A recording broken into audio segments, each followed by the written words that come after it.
Hello friends, मैं सौरभ कुमार आप सभी का स्वागत करता हूं अपने यूट्यूब चैनल शिक्षा विद सौरभ में।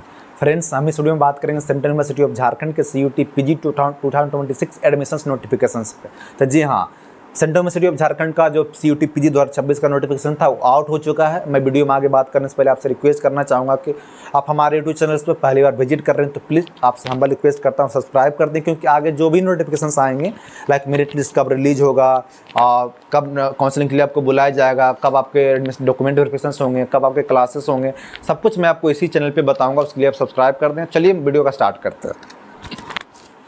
तो फ्रेंड्स, जो झारखंड का जो नोटिफिकेशन था आउट हो चुका है। सेंट्रल यूनिवर्सिटी ऑफ झारखंड का कब स्टार्ट हुआ था? 25 मई 2026 से स्टार्ट हो चुके हैं। और आज मैं दूसरा दिन ये वीडियो बना रहा हूँ। मैं कन्फर्मेशन के लिए एक दिन लेट किया हूँ, क्योंकि मुझे लगा शायद सच में रिलीज हुआ नहीं हुआ, लेकिन हाँ दूसरा दिन लगातार नोटिफिकेशन मैं वहाँ साइट पे दिख रहा था। तो ध्यान रखिएगा, 25 मई 2026 से सेंट्रल यूनिवर्सिटी ऑफ झारखंड का CUT PG 2026 का एडमिशन नोटिफिकेशन आउट हो चुका है। और लास्ट डेट कब है? 10 जून 2026 लास्ट डेट है। 10 जून से पहले आप कभी भी अप्लाई कर दें। डेट एक्सटेंड होंगे या नहीं होंगे उसके चक्कर में आप मत पड़िएगा, आप अप्लाई कर दीजिए। फी कितने लगेंगे? आप किसी भी सेंट्रल यूनिवर्सिटी में आप अप्लाई करेंगे उसके लिए आपको सेपरेट फी देना पड़ता है। फॉर रजिस्ट्रेशन के लिए, एडमिशन के लिए नहीं, एडमिशन के लिए तो आपको बाद में देना है, सिर्फ रजिस्ट्रेशन के लिए आपको फी देना पड़ता है। तो आपको कितना फ़ी देना है? अगर आप जनरल कैटेगरी के बच्चे हैं, ओबीसी कैटेगरी के बच्चे हैं, EWS कैटेगरी के बच्चे हैं तो आपको 800 रुपया देना है। SC ST के बच्चे हैं तो आपको 400 रुपया देना है।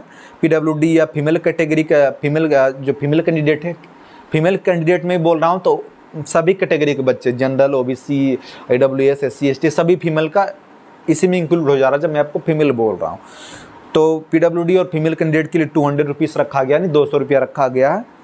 तो ध्यान रखिएगा। मुझे लगता है झारखंड सेंट्रल यूनिवर्सिटी के झारखंड का fee comparison to other central university बहुत ज़्यादा रखा गया, क्योंकि अब मैंने लगभग बहुत सारे सेंट्रल यूनिवर्सिटी पे नोटिफिकेशंस की वीडियो बनाया है।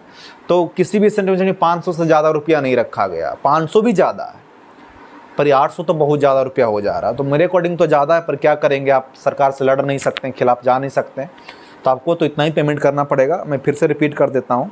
अगर आप जनरल कैटेगरी के बच्चे, OBC के बच्चे और EWS के बच्चे हैं तो आपको 800 रुपया देना है। SC ST के बच्चे हैं तो आपको 400 रुपया देना है।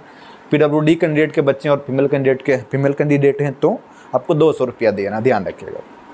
डॉक्यूमेंट्स आपको कौन कौन से देने होंगे, कौन कौन से डॉक्यूमेंट्स आपको लगेगा रजिस्ट्रेशन टाइम, तो जो मैं आपको डॉक्यूमेंट्स बताऊँगा किसी भी सेंट्रल यूनिवर्सिटी में डॉक्यूमेंट सेम ही रहेगा, कुछ भी चेंज नहीं होने वाला। ध्यान रखिएगा। उसके बाद जब काउंसलिंग के लिए जाएंगे, डॉक्यूमेंट वेरिफिकेशन के लिए जाएंगे, आपको यूनिवर्सिटी बुलाएगी तो यही डॉक्यूमेंट्स रहेगा, कुछ भी चेंज होने वाला नहीं है। ध्यान रखिएगा। तो कौन कौन से डॉक्यूमेंट्स लगेंगे? 10th का सर्टिफिकेट, मार्कशीट लगेगा। 12th का सर्टिफिकेट, मार्कशीट लगेगा। बैचलर्स डिग्री का मार्कशीट और सर्टिफिकेट लगेगा। और उसके बाद बैचलर्स का ही माइग्रेशन सर्टिफिकेट लगेगा और TC, जिसको ट्रांसफ़र सर्टिफिकेट बोलते हैं। कोई कॉलेज, कोई यूनिवर्सिटी TC नहीं भी देते हैं या माइग्रेशन सर्टिफिकेट नहीं भी देते हैं, उसके लिए टेंशन लेने की बात नहीं है, क्योंकि आपने अभी एग्जाम ही दिया था, आपके पास सर्टिफिकेट तो नहीं होंगे, मार्कशीट भी नहीं होंगे। हाँ, स्कोर कार्ड हो जाएगा, सब सेमेस्टर का आपके पास स्कोर कार्ड होगा, तो उसी स्कोर कार्ड से आप काम चला लीजिएगा, कोई दिक्कत नहीं है। बहुत सारी सेंट्रल यूनिवर्सिटी आपको टाइम देते हैं 3 महीना का, 2 महीना की नहीं, किसी यूनिवर्सिटी 1 महीने का टाइम देते हैं। वो टाइम देते हैं कि हाँ इतने दिन के अंदर आपको ये बैचलर्स का डिग्री का मार्कशीट या सर्टिफिकेट आपको सबमिट करना है, TC आपको सबमिट करना। ध्यान रखिएगा। तो बैचलर डिग्री का आपके पास सर्टिफिकेट होना चाहिए, मार्कशीट होना चाहिए, TC होना चाहिए, माइग्रेशन होना चाहिए। अगर नहीं है तो पैनिक नहीं होना, क्योंकि उनको पता है कि अभी बच्चे फाइनल ईयर में ही थे तो उनके पास अभी ये सब डॉक्यूमेंट्स नहीं होंगे। मैं बस बता रहा हूँ कौन कौन से डॉक्यूमेंट्स लग सकते हैं या लगेंगे। उसके पास आपके आधार कार्ड होनी चाहिए। पैन कार्ड है तो और अच्छी बात है, अगर पैन कार्ड नहीं है तो आधार कार्ड से काम चल जाएगा। पासपोर्ट साइज फ़ोटो लगेगा, आपको 2 फोटो लगेगा। ध्यान रखिएगा। और आपने CUT PG का जो एग्ज़ाम दिया 2026 में, उसका आपको जीरोक्स लगेगा। उसके बाद इनकम सर्टिफिकेट लगेगा, कास्ट सर्टिफिकेट लगेगा, डोमिसाइल सर्टिफिकेट लगेगा। कहीं कहीं डोमिसाइल सर्टिफिकेट नहीं भी लगता, कहीं कहीं इनकम सर्टिफिकेट नहीं लगता। ज़्यादातर यूनिवर्सिटी में जनरल कैटेगरी जो बच्चे उनको इनकम सर्टिफिकेट नहीं लगता है। तो ध्यान रखिएगा। मैं फिर भी ओवरऑल बता रहा हूँ, ये सारे डॉक्यूमेंट आप बनवा लें। सारे डॉक्यूमेंट का प्रोसेस सेम ही होता, कुछ ज़्यादा अंतर नहीं होने वाला। टाइम उतना ही लगे, 1 डॉक्यूमेंट्स बनाए चाहे 3 डॉक्यूमेंट्स बनाए, टाइम उतना ही लगेगा। तो इनकम सर्टिफिकेट बनवा लें, डोमिसाइल सर्टिफिकेट भी बनवा लें। और जो कास्ट सर्टिफिकेट है, SC के जो बच्चे हैं, ST के जो बच्चे हैं, EWS के जो बच्चे हैं, OBC के बच्चे, OBC NCL के जो बच्चे हैं, वो अपना डॉक्यूमेंट्स रेडी करके रखें। PWD वाले भी अपना सर्टिफिकेट रेडी करके रखें। अगर आप PWD कैंडिडेट हैं और अपना PWD की मांग कर रहे हैं तो आपके पास सर्टिफिकेट होना ही चाहिए। ध्यान रखिएगा। तो 2 पॉइंट्स यहाँ ध्यान रखने वाली बात है। अगर आप ओबीसी एनसीएल के बच्चे और ईडब्ल्यूएस के बच्चे हैं, तो इसमें जो ईडब्ल्यूएस के बच्चे हैं उसका जो सर्टिफिकेट लगेगा 1 अप्रैल 2026 के बाद का ईडब्ल्यूएस सर्टिफिकेट लगेगा। कब लगेगा? 1 अप्रैल 2026 के बाद आपके सर्टिफिकेट लगेंगे।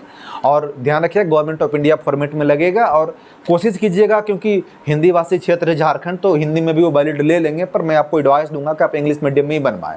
हिंदी में आप झारखंड में मान लीजिए आपका काम चल जाते हैं, पर किसी दूसरे यूनिवर्सिटी में जाएंगे तो आपको हिंदी में वो नहीं वैलिड करते, रिजेक्ट कर देते। तो ध्यान रखिएगा इंग्लिश में बनवा लीजिएगा, प्रोसेस सेम ही है। और जो उस पर सिग्नेचर करवाएंगे, यानी किस ऑफिसर से आपको बनवाना, तहसीलदार लेवल के ऊपर से ही बनवाना। तहसीलदार लेवल के जो लो कैटेगरी के तहसीलदार लेवल से जो नीचे हैं, फिर उनसे आपको मत बनवाना, उनसे आप मत बनवाइएगा। सबसे सेफ जोन जो होता है एसडीओ लेवल का। बाकी आप डीएम लेवल बनवा सकते हैं, पर एसडीओ लेवल सेफ जोन है। सिंपल सी बात है, प्रोसेस कुछ नहीं होता। पहले आप इनकम सर्टिफिकेट बनवाएं, डोमिसाइल सर्टिफिकेट बनवाएं, कास्ट सर्टिफिकेट बनवाएं। उसके जो तीनों बन जाने के बाद आप ब्लॉक लेवल के लिए ओबीसी एनसीएल अप्लाई कर दें। सेंट्रल लेवल की मैं बात कर रहा हूँ, ब्लॉक लेवल के अप्लाई कर दें। ब्लॉक लेवल के अप्लाई होने के बाद कुछ ही दिन में, 1 वीक या 10 दिन के बाद वो बन के रेडी हो जाते हैं। फिर उसमें एक नंबर रहता है, उसी से आप अप्लाई कर दीजिए एसडीओ लेवल का। उसके बाद वो बन जाते हैं, आपको कहीं जाने की ज़रूरत नहीं है। सिंपल सी बात है। सेम प्रोसेस ओबीसी एनसीएल वालों के साथ है, लेकिन ओबीसी एनसीएल वालों के लिए 2 साल तक वैलिडिटी वो देते हैं। ईडब्ल्यूएस तो हर साल नया बनता है, तो इसलिए मैं बोल रहा हूँ कि जो ईडब्ल्यूएस के बच्चे हैं उसको 1 अप्रैल 2026 के बाद का सर्टिफिकेट चाहिए, पर ओबीसी एनसीएल वाले जो बच्चे हैं 1 अप्रैल 2025 के बाद का डॉक्यूमेंट्स आपके चल जाएंगे। और नए बनवा लेते हैं तो और अच्छी बात है, आगे भी आपको काम देंगे। ध्यान रखिएगा सेम प्रोसेस उसी भी चलेगा। इंग्लिश मीडियम में बनवाइएगा, गवर्नमेंट ऑफ इंडिया फॉर्मेट में बनवाइएगा। तहसीलदार लेवल के नीचे ऑफिसर से मत बनवाइएगा, ऊपर से ही बनवाइएगा, जो मैंने ईडब्ल्यूएस के लिए बताया है आपको। तो फ्रेंड्स, मुझे लगता है मैंने आपके सारे डॉक्यूमेंट्स क्लियर कर दिए हैं, फ़ी क्लियर कर दिया, रजिस्ट्रेशन डेट, लास्ट डेट सब मैंने बता दिया। इसके बाद भी आपके मन में कोई डाउट्स रह जाते हैं तो उसके लिए मैं पेड काउंसलिंग चलाता हूँ। चाहे तो आप पेड काउंसलिंग जोड़ सकते हैं। मैं पेड काउंसलिंग में क्या क्या फैसिलिटीज़ आपको देता हूँ। पेड काउंसलिंग में यही देता हूँ कि जैसे मैंने पिछले ईयर भी मैं 2 साल से पेड काउंसलिंग चला रहा हूँ। और मैं आपको आगे बताने से पहले मैं अपना परिचय दे देना चाहता हूँ। मेरा नाम सौरभ कुमार है और मैं सेंट्रल यूनिवर्सिटी ऑफ हैदराबाद यानी यूनिवर्सिटी ऑफ हैदराबाद में मैं अभी मास्टर्स कर रहा हूँ। और मैं 2 साल से पेड काउंसलिंग भी चला रहा हूँ। मैं पिछले साल भी मैंने 50 से 100 के आसपास बच्चों को मैंने पेड काउंसलिंग के तहत एडमिशन दिलवाया है। पेड काउंसलिंग में अब क्या क्या फैसिलिटीज़ आपको दूंगा, 24 आवर कॉल और मैसेज कर सकते हैं। मैं अपना आपको नंबर दूंगा, कॉन्टैक्ट नंबर दूंगा, उस पर 24 आवर कॉल मैसेज कर सकते हैं, अपना डाउट क्लियर कर सकते हैं। और किसी यूनिवर्सिटी में, किसी भी सेंट्रल यूनिवर्सिटी में आप एडमिशन लेना चाहते हैं, उसमें उसके क्या प्रोसेस हैं, कैसे आपको वहाँ जाना है, क्या कैसे पेमेंट करना है, कैसे डॉक्यूमेंट वेरिफिकेशन करवाना है, कैसे हॉस्टल अलॉटमेंट की प्रोसेस होती है, उसमें कैसे आपको पार्टिसिपेट करना है, कैसे एडमिशन प्रोसेस में आपको पार्टिसिपेट करना है, कैसे एडमिशन मिलेगी, सब मैं आपको हेल्प करूँगा। एडमिशन तक मैं पूरी आपको हेल्प करता हूँ। उसके बाद एडमिशन के बाद भी आप चाहेंगे कि मैं मेरे साथ अब बने रहें, तो बिल्कुल एडमिशन के बाद भी आपके साथ बने रहूँगा। जब तक आप चाहें तब तक मैं आपके साथ बने रहूँगा। और अगर आप यूनिवर्सिटी ऑफ हैदराबाद, उसके बाद 2 पॉइंट्स जो होते हैं यूनिवर्सिटी ऑफ हैदराबाद बच्चे के लिए मैं देता हूँ स्टे के लिए, क्योंकि मैं यूनिवर्सिटी ऑफ हैदराबाद में रह रहा हूँ, तो मैं 2 फैसिलिटी यूनिवर्सिटी ऑफ हैदराबाद के बच्चे के लिए मैं ज़्यादा देता हूँ, एक रहने के लिए, खाने के लिए। उसमें भी जो गरीब बच्चे हैं, जो बाहर एफर्ट नहीं कर सकते, जैसे आप जानते हैं कि यूनिवर्सिटी ऑफ हैदराबाद एक हाईटेक सिटी में बसा हुआ है, तो बाहर रहने में खर्च बहुत ज़्यादा हो जाएंगे, खाने में बहुत ज़्यादा खर्च हो जाएंगे। तो उस बच्चे के लिए, जो गरीब बच्चे हैं, लड़के लड़कियाँ दोनों के लिए, मैं किसी तरह हॉस्टल में एडजस्ट करवा देता हूँ। और उनको, क्योंकि यहाँ नियम है कि सेम डे पे एडमिशन मिल जाती है, तो ज़्यादा उनको प्रॉब्लम्स नहीं हो पाती है। बाकी यूनिवर्सिटी में ये जो 2 फैसिलिटीज़, रहने का, खाने का छोड़ के, मैं सारे फैसिलिटीज़ उनके लिए प्रोवाइड करवाता हूँ। अगर आप पेड काउंसलिंग नहीं जुड़ना चाहते हैं तो कोई दिक्कत नहीं है, आप कमेंट बॉक्स में ज़रूर डाउट्स अपना बताइएगा। मैं वहाँ रिप्लाई करने का प्रयास करूँगा, या लाइव आऊँगा तो वहाँ आपके डाउट्स क्लियर करने का प्रयास करूँगा। उसके लिए आप सब्सक्राइब कर दीजिए हमारा चैनल। तो पेड काउंसलिंग जोड़ने के लिए आपको क्या करना है, चैनल के डिस्क्रिप्शन बॉक्स में जाइए। वीडियो की डिस्क्रिप्शन बॉक्स में बात नहीं कर रहा हूँ, चैनल के डिस्क्रिप्शन बॉक्स में जाइए, वहाँ पे आपको व्हाट्सअप लिंक दिया गया, उस पर आप क्लिक करेंगे। जैसे क्लिक करेंगे तो मेरे पास मैसेज आ जाएगा, मैं मैसेज सेट करके रखा हूँ, hello I want to enroll your paid counselling और पेड कोर्सेज।